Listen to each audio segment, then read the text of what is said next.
Hi, I'm Gary Liu, CEO of the South China Morning Post. Let's start with an understatement. China's tech industry is big.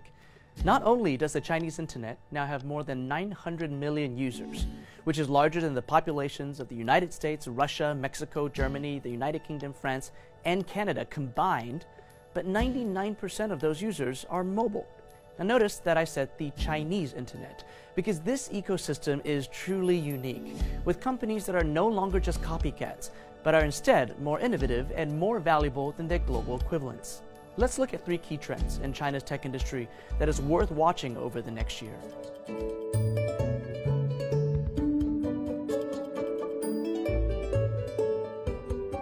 Number 1. COVID-19 will leave a lasting and transformative impact on China's internet and technology sector.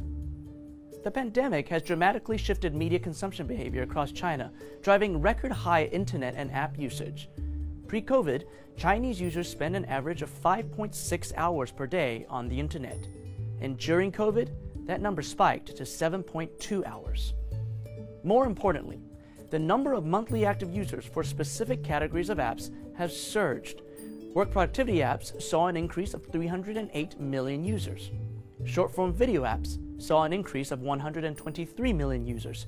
And educational apps saw an increase of 79 million users. That number is larger than the entire student population in the United States.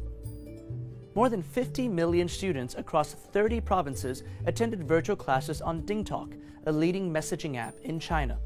One online classroom service provider, ClassIn, was hosting 200,000 students daily before the epidemic, but now they see an average of 2 million students a day. Several cutting-edge technologies also played important roles in containing the virus, resulting in increased investment and application development.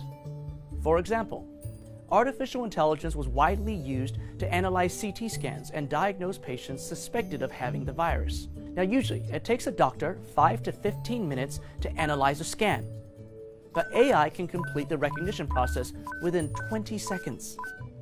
Ping An Good Doctor, China's largest platform for remote medical consultations, saw a 10x year-over-year increase in new registrations during the pandemic. We should expect this accelerated digitalization of traditionally offline industries to continue and to transform day-to-day life in China. Number 2. 2020 will be a year of mass adoption for 5G in China. By the end of this year, the country is expected to reach 160 million 5G subscribers, with a massive infrastructure push worth $25 billion, adding nearly 500,000 additional 5G base stations that could mean coverage across all of China's major cities. Of course, 5G's impact will also extend into China's rural areas. And in April, Chinese engineers even installed a base station on Mount Everest, providing 5G for most of the mountain, including its summit. In addition, China's smartphone brands are introducing dozens of moderately priced 5G smartphones to drive adoption. In the first half of this year, we've already seen more than 30 new 5G smartphones launched by brands such as Huawei, Xiaomi, Oppo, and Vivo. Now, according to a global survey, Chinese consumers have the highest intent to upgrade to 5G, as well as the highest willingness to pay more for 5G speeds, which can reach 100 times that of 4G. Although this speed is mostly a concept around the world, in China, many mass-market 5G consumer applications are already nearing launch. As one example, China's 3 largest telecom carriers are joining forces to introduce a 5G messaging service in 2020 that will replace SMS. Users will be able to exchange text, photos, video, and audio at 5G speeds directly through the network messaging protocol. But of course, 5G means much more than just faster download speeds and reduced latency. It will be the connective tissue that enables truly smart cities, fully autonomous vehicles, remote surgeries, etc., etc. Honestly, it is the backbone of the next quantum leap in technology, and China is off to a running start. And number 3. Live streaming continues to evolve and expand in China, where it first gained momentum in 2014, primarily around gaming, sports, and teen culture. It then became explosively popular for commerce, mostly being used to sell fast-moving consumer goods like beauty products. Case in point, the country's most important beauty influencer is a man named Li Jiaqi, otherwise known as the King of Lipstick, who rose to fame through live streaming and once sold 15,000 lipsticks in under 5 minutes. Now, live streaming is being used by all kinds of traditional industries to increase sales, such as in real estate, automotive, and travel.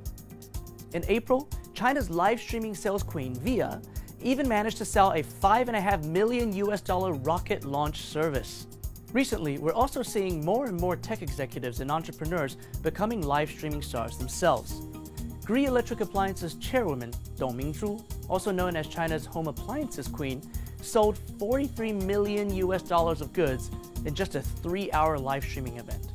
China's live streaming market is expected to increase to 613 million users by the end of this year, with a market size of $16.3 billion.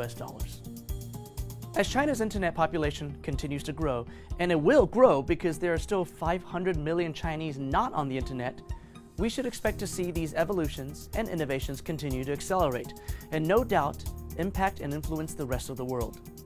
It's definitely worth paying attention to.